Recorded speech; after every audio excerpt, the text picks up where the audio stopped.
percentage of pilots who are unhappy with the change in compensation on account of the merger process with Air India. What is the size of the problem that we're talking about?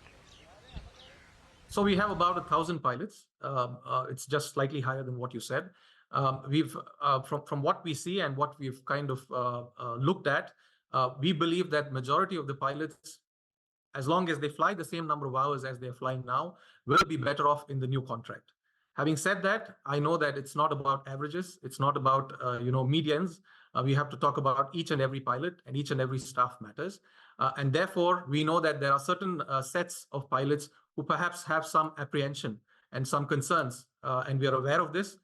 We've actually reached out to these pilots. In fact, as you said, I had a town hall with them as well. It's not the first time we're doing this. We've done it before, even during the transition to the new contract. We continue to do this. We will hear out, and we have been hearing out their concerns, and we are working to see what we can do to, make this better. When you talk about the fact that there is an acknowledgement of the issue and you're trying to address the problem, so what are the options that you're considering? Because the challenge is that you're moving now from 70 hours of guaranteed pay down to 40 hours, which is what has caused some consternation with certain sections of the pilot community at Vistara. So how do you address that? What are you likely to change, if anything at all?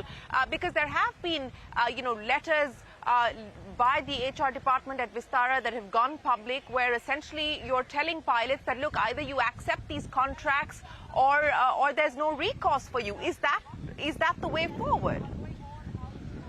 So just to clarify again, the questions or the communication that you're talking about was essentially to clarify that if pilots do not sign up to the new contract, they will not be transitioned into it, and therefore into the merged entity. But let's go back to the question that you're asking. There are few sets of concerns, or two broad sets of concerns that pilots have had. One is around rostering, around scheduling, and about how they operate their flights. And on this aspect, rostering is something that is always quite contentious. There are various sections of pilots with various lifestyles. There are some who have families who prefer to stay at their home base. There are others who are younger who prefer to travel out and be outside for much longer periods of time.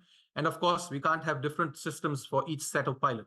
So in fact, we were one of the first airlines in the country to introduce an automated system where pilots could bid for what kind of lifestyles they want. If someone wants to go on a flight, say from Delhi to Bombay and then come back, they could assign this and they could indicate this as their lifestyle, which is preferred. So having done all this, we know that there is still room for improvement. And we are in discussion and constant dialogue with our pilots. In fact, we're going to have another town hall where we're going to ask them what they would like to see with the rostering system and how we can improve this. And therefore, based on that, we will take a cue. And that's why the rosters for May, we hopefully will incorporate some of this feedback that the pilots will have. So that's the first aspect in terms of scheduling and rostering.